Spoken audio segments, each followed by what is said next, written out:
Sup guys, as you might have guessed after seeing the thumbnail, we're going to talk about a theoretical battle between Silver Fang and Flashy Flash. Let's talk about the underlying conditions I based this video on first. I'm only going to consider the information and feats shown in the Monster Association arc of the manga drawn by Murata as I assess this fight. Just to be transparent from the beginning, if you're looking for a video where maximum speed and kinetic energy output are meticulously calculated using real-world physics, this is not the video for you. Relax, I'm not saying I disagree with that kind of approach, I'm simply saying it's not my way. So how do we get a meaningful result any other way? The best other approach in my opinion is to compare the performance that they showed in their respective fights against Garo. Additionally, we will consider further information from the manga that is given to us outside of the two fights. I'd also like to say that I think it's one of, if not the closest matchup between two S-Class heroes. Now, let's finally jump into the meat of the matter. First, we need to determine which version of Garo the fighters have fought against. Silver Fang fights Garo shortly after he climbed out of the underground after the fight with Darkshine. This Garo has already fully transitioned into his monster form, but is completely unconscious. He is only driven by instincts. He confirms this himself after the fight is over. That's why it's fair to assume that he is not holding back at all against Silver Fang. He actually goes all out and tries to kill him, because he has no control. This has been different in every Garo fight until this moment, as he has not attacked a single human with killer intent. He has spared all of his human victims. Silver Fang then activates his breathing technique Abandonment and is not only able to keep up with him and fight on par with him for a longer period of time, but deals blows well despite the fact that Garo immediately copied his breathing technique before the real fight even started. As the fight reaches the critical phase, one thing becomes crystal clear. While Garo goes all out, Bang doesn't really. Bang unleashes 100% of his physical strength, but doesn't use all of his resources to simply kill Garo as quickly as possible. Instead, he tries to bring Garo back to his senses and to get through to him in the middle of the fight. Bomb, who watches the fight from start to finish, also thinks that Silver Fang would have a great chance of winning if he used the explosion release fist. He even comments on a precise moment when an opportunity shows up for Bang to do so. Silver Fang still decides not to release his technique with greater destructive power in favor of sticking with his more defensive one. Silver Fang does this while Garo attempts to absolutely kill Bang using a variety of techniques, including that exact one. Bomb, in fact, realizes that a single direct hit from Garo would be fatal for Bang. The fight ends with Bang landing a good last hit and destroying part of the, mask? Monster skin? His makeup? I don't know. He breaks through to his human face, leading to the awakening of Garo's human side afterwards. About that though, I'd like to point out that his mask was already showing cracks beforehand just from the words Bang directed at Garo through his fists. The cracks clearly showed that Bang's intentions got through to Garo. They were not created only by pure physical force in my opinion. But when Bang landed his last hit, Garo also just slightly grazed him and it's lights out for the old martial arts genius. Bang was superior for large parts of the fight against basically sleeping monster Garo. But even in the unconscious state as a pure monster, Garo steadily developed his fighting techniques in the middle of the fight until he finally defeated Bang. So, Bang loses without doing any significant damage at this level of Garo. But we must remember that he didn't give 100% and wanted to save Garo, not kill him. Only very few moments later, a fight between Flash, Platinum S and Garo breaks out. And now comes one of the most crucial points in my opinion. How strong is Garo during the fight against Flash? This Garo starts the fight with Flash and Platinum not only considerably stronger than his former self at the beginning of the fight between him and Bang, but also considerably more dangerous than Garo who finished the fight with Bang. Wait, I know this sounds weird, but hear me out, I have reasons for this assumption. Garo starts the fight against Platinum and Flash with the physical strength of his monster form that he had against Silver Fang at the end of the fight. There is no indication that leads us to believe that he lost any of his strength after his mask broke. But more importantly, Garo is also fully conscious again here. Very briefly, any arguments that Garo could have any disadvantages after the fight with Bang caused by exhaustion are absolute nonsense. He doesn't show a single sign of exhaustion or fatigue at this stage of his evolution. In fact, the opposite is the case. Every time he fights a worthy opponent from here on out, he comes out of the fight much stronger. As mentioned, he became more and more dangerous while Bang himself was still fighting him. Just moments before Bang fought Garo, it seemed that even Bomb could stand up to Garo with relative ease. As we know, at the end of their fight, Bomb lied on the floor bleeding and Silver Fang took over. This also indicated that even in this state, Garo's increase in power continued steadily as he faced a good challenge. Back to my previous point, Garo being fully conscious. We saw in the fight between Garo and Darkshine what the difference is between unconscious and awakened Garo. While unconscious Garo seemed to have no chance against Darkshine at the beginning of the fight, the tide turns completely after he regained his senses. Darkshine then lands one last devastating hit, but after Garo gets up yet again, it's over for Darkshine. Not only does he manage to avoid any further blows by using his techniques, but his physical strength increases drastically. The manga even suggests that Garo is about to break his limiter right then, right there. To break the limiter, as Saitama did, or merely break through the old limiter and mutate into a new being with a new one through monstification requires consciousness. Either you need tremendous willpower directed at the goal, or in the case of monstification, tremendous negative emotions to cause an explosive growth of power. Both not really possible without proper sense of self. If you want more details on this topic, that is limiter, monstification, etc., check out my last onepunchman video. Go to my channel or check out the description. So I hope you see that there is sufficient evidence that indicates how much stronger Garo is in the fight against Flash compared to the fight against Silver Fang. The Garo fighting Flash would obliterate the Bang fighting version of himself. Now, how does Flash perform against this Garo and Platinum S? We all know that he is the first of the three to lose in this fight, but it's the details on how the fight goes that tell us how strong Flash is. First, to his trademark. Let's not overcomplicate it unnecessarily. Flash's whole gimmick within the Hero Association is his speed. He keeps up with Platinum S and Garo during the battle for quite some time. The fight is so fast that their trajectories manifest as a light construct in the sky. The context clearly implies that this fight is taking place at a level of speed not seen up to that point in the fight against the Monster Association. Thus, speed, in my opinion, goes to Flash without a doubt, even though he was ultimately outmatched by Platinum S and Garo. Now for pure physical strength. Flashy Flash has direct clashes with strong opponents in the version of Garo that Bang fought. That speaks in his favor. Also the fact that he split 2 Dragon level threats in 2 in one shot like it was absolutely nothing is not bad. He didn't even seem particularly spent after that fight. But let's keep in mind that they were significantly weaker than Garo. Bang's Water Stream Rock Smashing Fist is a defensive technique that redirects or dodges force with minimal use of power from his side. And that's exactly what Silverfang does most of the time against Garo. Redirect and dodge. The most telling feat that speaks highly for Bang in terms of strength is that he breaks the mask, but he did not do that solely through brute force in my opinion, as I stated earlier. I would like to close this point by saying that both are very comparable in terms of strength. At the very least, sufficiently comparable to assume that they could inflict decisive damage on each other. If there is a difference, it is not so pronounced as to be combat decisive. At least there is nothing to suggest such a gap between them. However, in the onepunchman verse, it is observed time and time again that durability correlates strongly with the pure body strength of combatants. Saitama, Garo and Darkshine are among others prime examples of this. So, if we take a closer look at durability, we might, as a byproduct, get some insight into who might have a slight advantage in terms of strength. Now, who has the better durability feats during the Monster Association arc? Flash takes an incredible amount of hits during the battle. Just for reference, a hit from Golden S did notable damage to Darkshine, seemingly incapacitating him.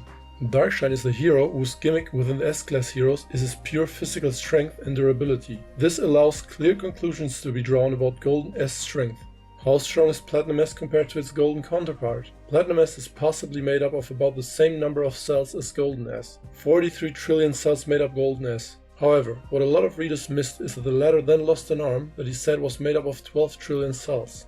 That's about the number of cells that fused with Golden S after the arm was lost to form Platinum S. That's why you might think that both versions of Black S contain about the same number of cells and are therefore equal forms, one more to be a tank with great offensive power and the other more of a speedster. A good comparison for One Piece fans would be Luffy's Snake Man versus Luffy's Boundman form. While I do see the argument for this, I wouldn't necessarily go that far. If we read Golden S comment carefully, he says my arm made of 12 trillion cells, not my hand or forearm. However, he has not lost his entire arm. He may be mourning the now lost functionality of the entire arm for combat purposes by having part of the forearm and hand gone, but he did not in fact lose his whole arm. So, a large part of the arm is still present. Thus, one could make a very solid claim that only less than half of the 12 trillion were effectively separated from the body. Another thing that contradicts the claim that both versions contain about the same number of cells would be the fact that he says during the fusion for Platinum that it is the ultimate combination of 54 trillion cells. This contradicts both versions of the arm theory. He can't have 54 trillion cells because he definitely lost some, and if he had at least a part of the 12 trillion, it definitely would be below 54 trillion. So this is yet another interpretation, but I think this is the least plausible. He definitely lost some. So let's just go with the most logical one. He didn't lose his complete arm, he lost part of his arm. His total arm was made of 12 trillion, resulting in a few trillion more cells than his golden version. However we do look at it, we need to make an effort to think about clear author intent instead of only concentrating on every detail that is shown in those panels. Everyone knows the hierarchy of precious metals: bronze, silver, gold and platinum. Moreover, S itself calls it its ultimate form. If you look up the definition of the word ultimate, it clearly implies superiority toward golden S. I think Murata and One wanted to show unequivocally here that Platinum S is superior to Golden S, not only in speed. And it is precisely from this Platinum S that Flash right at the start easily takes some surprise hits as if they were nothing. Of course, Platinum wasn't using his full power at the time, but Golden S definitely seemed to be anything but really trying when he hit Darkshine. Later, Flash takes a number of other hits and continues to fight. He also takes direct hits from Garo. Unlike in the fight against Bang, this one is no longer like a wild animal and isn't really trying to kill Flash, because at the point he is not ready to take human lives, but that has not stopped him so far from at least attacking with the intention of seriously injuring Hero Association members. During the fight, Garo further develops his own fist yet again, estimating it so powerful that he names it with the word God in it. Flash gets hit multiple times by this technique after he had been hit several times up until that moment, and he was still able to keep fighting and didn't even seem to be that badly injured after. Flash even lands a few hits on Platinum just moments later by using a named attack. We don't see Silver Fang tanking any major hits from a weaker Garo. He took damage from the indirect impacts of his technique, and when he was grazed once at the end of his fight, he was done. Therefore, he clearly lost the durability point as well, if you ask me. I also want to additionally point out that some of the heaviest hits that Flash took and led to his defeat always came from Platinum when Flash was distracted with Garo. I do realize that neither Garo nor Platinum went 100% all out, as they continued to increase their speed after Flash is out cold, but Platinum was definitely somewhat trying to finish Flash. He even suggested to Garo to attack Flash together so they might first defeat him before engaging in a one-on-one fight. If he could have finished Flash at any moment due to a huge gap in power, he would have quickly done it himself. Flash was inferior, yes, no doubt about that, but not absolutely helpless. Knowing that the databooks say something else, I see the feats in the manga as relatively clear. Flash is also on par with Bang in terms of endurance, at the very least. Just before Cosmic Gyro makes his appearance, we see both heroes again. Silver Fang is still lying on the ground, while Flash again looks like he is doing relatively well. He stands and looks anything but immobile. Another small detail is the fact that he is the last S-class hero who is not yet shown unconsciously lying on the ground after Cosmic Gyro's radiation passively kills them all.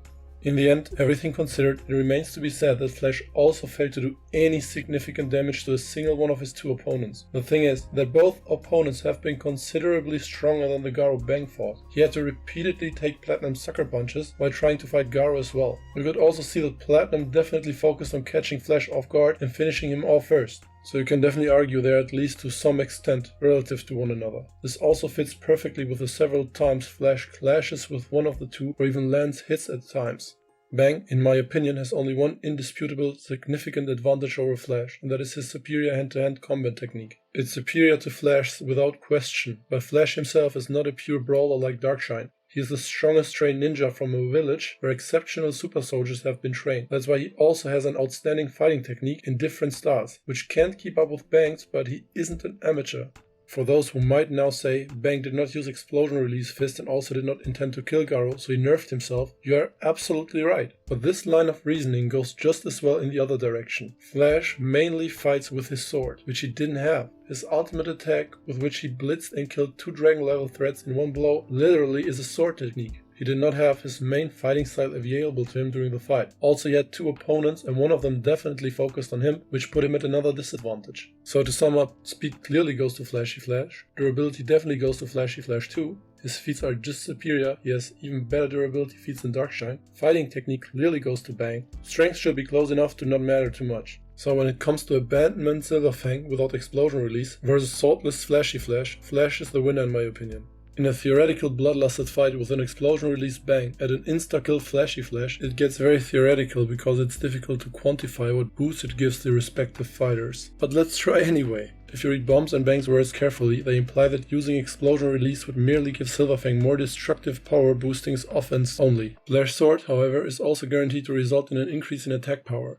Additionally, it could be argued that Bang merely cannot use his own secondary technique while Flash cannot use his primary fighting style. Yes, you heard that correctly. I assume after all those years of not using it, Silver Fang is definitely more proficient with his current style in comparison to Explosion Release. So in terms of fighting techniques, Flash would also get a substantial boost. There is no indication that Bang gains speed by using Explosion Release. However, the same is true for Flash. Now many would argue that it was only with his ultimate Sword Slash that he was able to blitz the 2 Dragon level monsters, so his sword technique may make him faster. But he also uses a named attack, Flashy Fist, against Platinum, with which he seems to reach his maximum speed, because that is the only moment when he lands significant hits on one of them, enraged by the fact that his opponents are faster than him. I can't rule out a potential speed increase, but I think it would be too generous to assume that his sword would make him faster than what we saw in his fight. Consequently, in their currently strongest forms, both would experience a comparable increase in their offensive striking power. Both would also have access to major fighting styles they couldn't use against Garo. With their theoretical power-ups being so similar to each other, I would also theoretically assume that this fight would also be won by Flash in most cases, just as the other version of it. I don't see the possibility, considering Flashy Flash's current durability feats, that Bang could kill him with very few hits, let alone one. Flashy Slash at full power might very well end Bang in case of a direct hit. Combine that idea with the undisputable fact that he is considerably faster than Bang, and it's probably a victory for Flash in both scenarios. You might now say that he could evade Flash Slash by using Water Stream Rock Smashing Fist, but I doubt that because of the speed difference. There's only so much you can do by using martial arts precognition. Thus, the winner is Flash. Even though what I've said sounds like it's pretty clear and unambiguous that Bang loses, I'd like to point out again that I personally can't see a closer matchup than this between the heroes who actually fought during the Monster Association arc. That's why I fully understand if some of you see it going the other way at the end of the day. Comment how you see it. Feel free to post your arguments and we can have a friendly, factual discussion in the comment section. I hope you enjoyed the video. If you did, you know what to do. Subscribe for more One Punch Man and other anime content in the future. Until next time, see ya!